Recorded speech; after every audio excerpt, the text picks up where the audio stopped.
Just showed you how to peel and store your jicama. Now I'm going to show you guys how to prepare one. We're going to make some jicaletas, which is basically just paletas made out of a thick slice of jicama. We're just going to be super careful not to slice our fingers while we're cutting up our thick slices of jicama. Using a skewer or a chopstick, we're going to penetrate this jicama soul so it can look like a paleta. We're going to smother it with lots of chamoy, and don't be scared, all stingy is healthy for you. Just kidding, no it's not. We cover it up using some tahine or chili powder, low sodium if you're so concerned over the salt. And this is what the jicaleta looks like. And just to top it all off, o como quien dice, para darle el tiro de gracia, we're gonna squeeze a little bit of lime juice. And there you have it, guys. Totally worth waking up swollen the next day. Hope you like this recipe. Bye!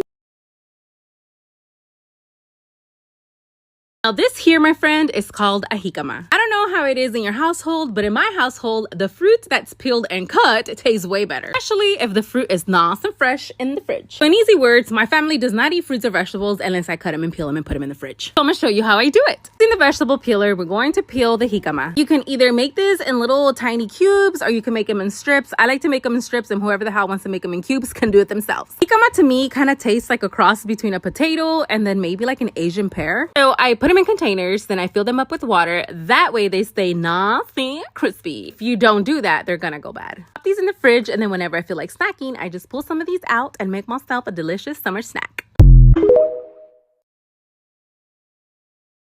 Let's pack today's lunchbox for our friends and followers. Before anybody says anything, yes, I'm back at it again with the Big Papa potatoes. This time, I'm gonna make them into a Big Papa birria. You already know the drill. You have to stab, season, wrap your potatoes, and then you pop them in the oven until they're soft, which takes about a year. For the birria, I'm gonna use tri-tip, not what we usually use for birria, but my dad has my freezer packed with tri-tip and I need to get rid of it. For the birria sauce, I am gonna use a pre-made birria sauce because I just wanted to see if it worked. Put it in the pressure cooker with some onion, garlic, bay leaves, and nor. I'm gonna be honest, I like my birria red and this one wasn't as red, but the flavor was there. Maybe I just needed to use more sauce. But anyways, we're gonna skim the fat, put it to the side because we're gonna use that. And we open up the potatoes, season it up because ain't nobody here likes some bland potatoes. I add some of the skimmed birria fat, put it on my comal until it got nice and crispy, put some cheese so it can get nice and melted. I added the birria meat, ladle some of the consomme on top of the birria meat, added some more cheese, cebolla and cilantro so they can have a nice stinky breath, a little bit of sour cream, some chili oil, guacamole, and some crack sauce. Can't forget about that foik. Now for their drink, they had the option between a soda or a strawberry blueberry spa water with some strawberry popping boba. We're just gonna say it with our chest once. It is called an agua fresca. I'm just gonna hurry my ass up, get everything ready for them, including the agua fresca, so they can come pick up during lunchtime. Bye! Stocking my toddler's mini fridge.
Stocking my fridge with drinks.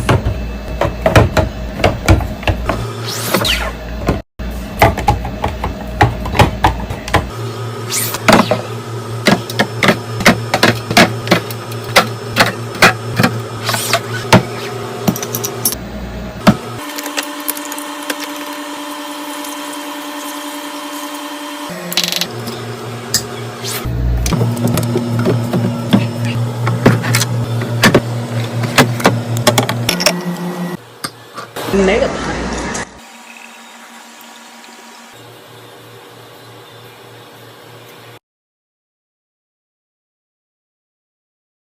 All right, guys, so I went to the store looking for some popping boba for a recipe that I have in mind, and I came across these popping boba teas. Now, I never had one of these before, and I was really intrigued because most of the stores were sold out. So when something like that happens, I only assume it's because it's the best. This one was, I believe, strawberry and passion fruit, and I was really confused because I couldn't see the freaking popping boba. Drinking it, I was feeling it in my mouth, and I was able to taste it, as you can see. Now, it was good, but something was missing, and that was ice. Yes, it was in my fridge, but sometimes the coldness of the fridge is just not enough. So I fill up my favorite cup with ice and then I pour myself that popping boba. And let me tell you, it is good. This is definitely not what I was looking for. So that recipe with the popping boba is coming soon. I only got to taste one of them because everybody else ate the rest of the packs. Here you have it, guys. Popping boba tea. Bye.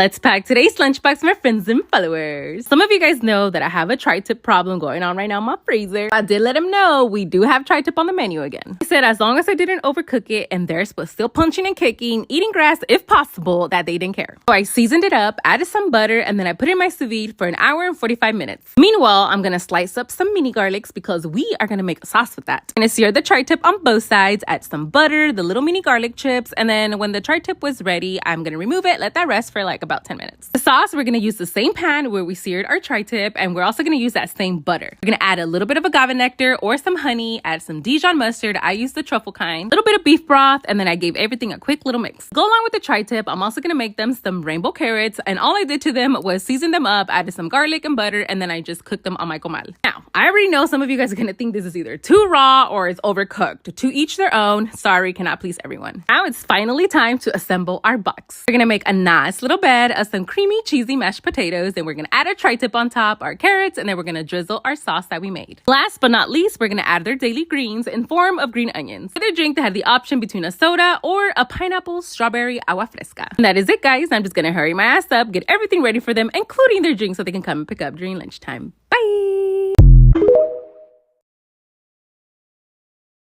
Let's pack today's lunchbox for my friends and followers. We're gonna make them a pasta dish, guys, using this cute looking pasta. First, we're gonna begin by butterflying some breastises, and then we're gonna pound them until they're flat. Also gonna season them up because ain't nobody here likes some bland chicken. Now add a couple slices of some Swiss cheese, a couple slices of turkey ham, and then we're gonna roll them up. Make sure we secure them with some bacon strips. We're taking them to a pan and then searing them on both sides to make sure that the bacon gets nice and crispy. I finish them off in the air fryer until the internal temperature is 165 degrees. For the pasta sauce, I'm going to char some chile poblanos, and then I peel it with my hand because ain't nobody here scared of no chile, let me tell you. Then I put everything into the blender along with some cream cheese, black peppercorns, mini garlic, snor, and then everything else that I'm going to list on the screen. Meanwhile, in a pan, you're going to add some butter, and then you're going to saute some garlic. Make sure you don't burn like me. Add your sauce, your cheese of choice. In my case, I'm going to use Chihuahua cheese. I cooked the pasta, and once it was cooked, I mixed it with the sauce. I let the chicken rest for about 5 minutes before going in there and start slicing up everything. Juices going everywhere, and then you need Vaseline to swallow your chicken. So it's finally time to start packing the boxes, and I'm just gonna make a bed of the pasta, and then I'm gonna add the chicken on top, and that's it, guys. No side salad, no bread, no nothing. But for their drink, they had the option between a soda or a passion fruit lemonade that I'm also gonna add some passion fruit popping boba and then some sparkling lemonade on top. So it kind of feels like a soda agua fresca type of thing. That is it, guys. I'm just gonna get everything ready for them, including their drinks, so they can come pick up during lunchtime. Bye.